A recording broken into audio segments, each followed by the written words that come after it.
So guys hello. आपका स्वागत है एडवांटिक एक्सप्लेनेशन इज एजुकेशन में। मुझे पता है मैं थोड़ा लेट हो गया हूँ वीडियोस बनाने में। 9th के भी वीडियोस मैंने अच्छे से नहीं बना पाए थे क्योंकि वो मेरा फर्स्ट टाइम था। Course and yes of course अब मुझे अच्छे से करना है क्योंकि अब आ गया है 10th। एंड यस मैं 10th का लाया हूँ आपके सामने। हम करने जा रहे हैं 10th का फर्स्ट चैप्टर, राइट। 10th का फर्स्ट चैप्टर वो भी सोशल साइंस यानी हिस्ट्री में rise of nationalism in Europe. मुझे ये चैप्टर बहुत ही ज्यादा हार्ड लगता है बहुत सारे बच्चे को। एनटीएस ये है भी। चिंता ना करें, इसके नोट्स सब आपको मिल जाएंगे। मैं इस पर पूरा वर्क करके आया हूँ, मैंने ये चैप्टर पढ़ लिया है। यस आपके लिए वीडियो प्रेजेंट करता हूँ। इसमें हम टॉपिक कवर करने वाले हैं the French revolution and the idea of the nation. ये पार्ट 1 है। बाकी पार्ट्स के लिंक आपको नीचे डिस्क्रिप्शन में मिल जाएगी। सो लेट्स स्टार्ट इट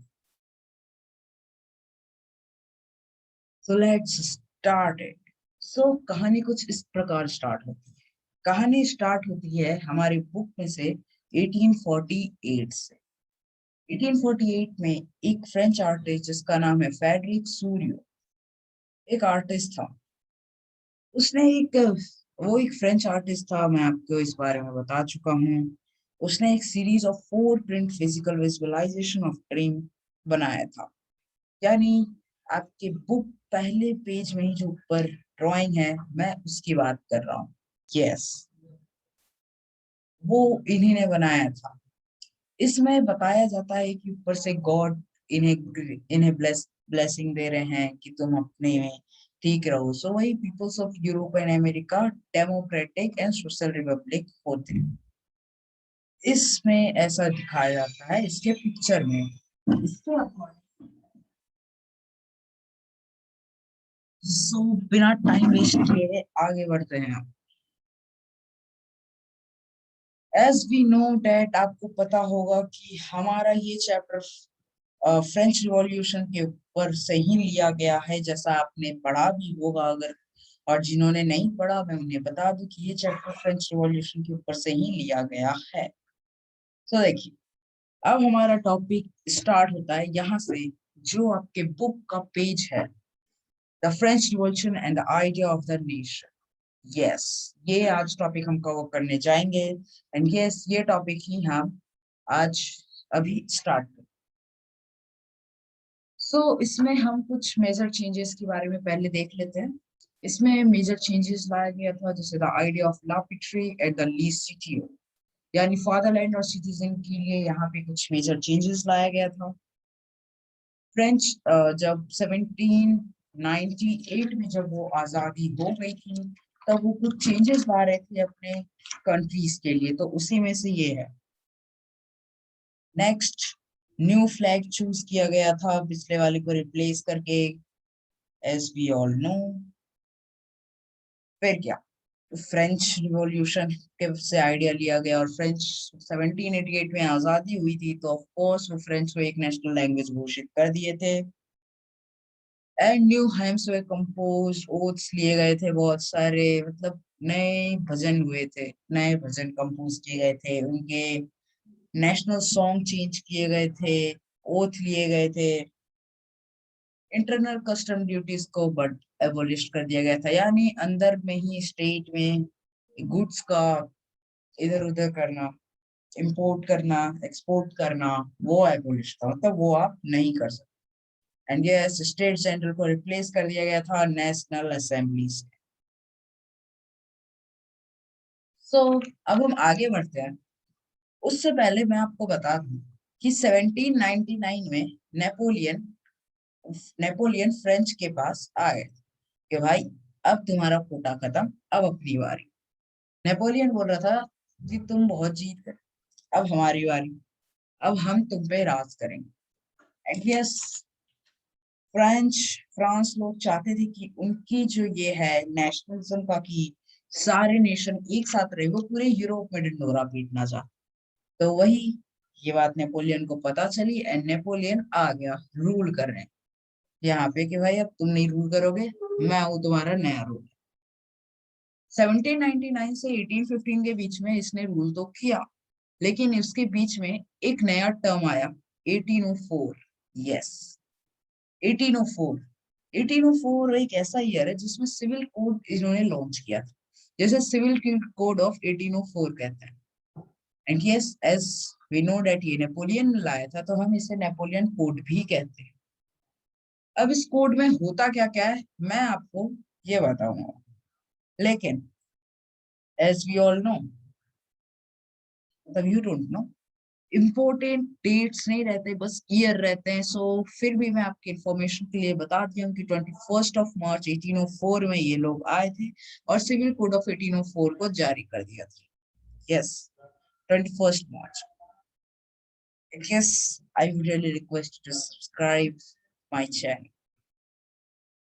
तो अब हम स्टार्ट करते हैं। सिविल कोड ऑफ 1804 में हुआ क्या क्या था, क्या क्या मेजर चेंजेस लाए थे, एंड उसे उसमें हुआ क्या। So let's get civil code of 1804 में क्या क्या। सिविल कोड ऑफ 1804 के अकॉर्डिंग वहां पे जो चेंजेस लाया गया था वो था इक्वालिटी बिफोर। वाह, मतलब फ्रेंच पीपल को ये चाहिए था और यस ये आ गया। एबॉलिशमेंट ऑफ फेडरल सिस्टम, यस ये भी चाहिए था वहां के लोगों को, और यस नेपोलियन ने ये भी दिया। ट्रांसपोर्ट कम्युनिकेशन सिस्टम को इम्प्रूव कर दिया गया। क्या बात है यार, मतलब पूरा सही कर रहे थे अभी तक। नेक्स्ट, कॉमन नेशनल करेंसी होनी चाहिए थी ऑफ कोर्स। और एक और पॉइंट है, वो मैं यहाँ शायद लिखना भूल गया हूँ, तो मैं वो आपको बता देता हूँ कि वो पॉइंट है, freed the peasants from serfdom and manorial dues। freed the peasants from serfdom, इसका मतलब होता है कि जो लोअर क्लास के फार्मर्स थे, जो बिगर लोग थे, जैसे जो बहुत बड़े लोग थे ना, एक लोअर क्लास होता था और एक हाई क्लास। तो लोअर क्लास के जो पीजेंट्स थे, यानी जो वर्कर्स और फार्मर्स थे, वो उन लोगों के लैंड का ख्याल रखते। तो सिविल कोड ऑफ 1804 जो नेपोलियन ने लाया, उसके अकॉर्डिंग ये हटा दिया गया कि भाई अब ऐसा कोई नहीं करेगा, भाई तुम वो बड़े हैं तो भाई उनके उनके खेत का तुम्हें ध्यान रखना है, नहीं, ये हटा दिया। ये पॉइंट मैंने लिखना भूल गया, आप इसे लिख लीजिए। And yes, exchange of goods and capital allow कर दिया गया, रीजन टू रीजन। मतलब पहले जो फ्रेंच था उन्होंने अलाउ नहीं किया था, लेकिन यस इन्होंने अलाउ कर दिया कि आप एक्सचेंज ऑफ गुड्स कर सकते हैं। एज वी ऑल नो कि हर एक चीज का कुछ ना कुछ ड्रॉबैक्स होते हैं, एंड यस ऑफ कोर्स इसका भी ड्रॉबैक है। इसका ड्रॉबैक ऐसा है कि भाई सुन के ही लगेगा ये क्या कर दिया।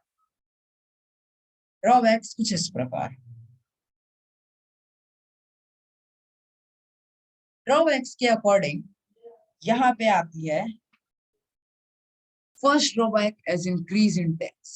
यस, टैक्स को इंक्रीज कर दिया गया, जो सबसे बड़ी गलती, बट फिर भी वहां के लोग ले रहे थे, कोई बात नहीं कह रहे। सेकंड, वो अपनी तरफ ये सेंसरशिप इम्पोज। क्या बात है, मैं आपको बता देता हूँ सेंसरशिप इम्पोज तब होता क्या है। मतलब अगर उनके खिलाफ कोई भी मीडिया में कुछ भी करे तो ये गलत, कुछ भी करेगा सीधा जाओ जेल के अंदर, हटो। ऐसा कर दिया गया था, censorship impose. And yes, force to join French army. मतलब भाई उन्हें जो है, घर में बंदा कुछ और काम कर रहा है, मान लो कि वो एक सॉफ्टवेयर इंजीनियर है, या फिर वो कुछ कर ही नहीं रहा है, ऐसी खेती वेती करता है, तो उसे इतना फोर्स कर दिया, उसे जानबूझ के फ्रेंच आर्मी में डाल दिया गया। और वो क्यों डाला गया आपके सवाल में ये आएगा, ऐसा क्यों। सो देखिए, उसका भी रीजन बहुत आसान, क्योंकि भाई नेपोलियन को जो है पूरे यूरोप में कब्जा करना था। He wanted to take over the whole Europe। उसे पूरे यूरोप में कब्जा करना था, इसलिए वो सबको फ्रेंच आर्मी में ज्वाइन कर रहा था, ताकि उस टाइम आर्मी बहुत बड़ी हो जाए और वो अटैक कर दे कोई भी कंट्री पे हो जाए। सो मुझे पता है I am running out of time and yes, हमारा टॉपिक भी यहीं पे आज का खत्म होता है। नेक्स्ट में हम मिड 18th सेंचुरी के बारे में पढ़ेंगे। At last, I would like to thank you for listening my video. I would really like to say that please like it, subscribe it, and press the bell icon to get notified. Thank you and have a great day ahead. Meet you soon with another part.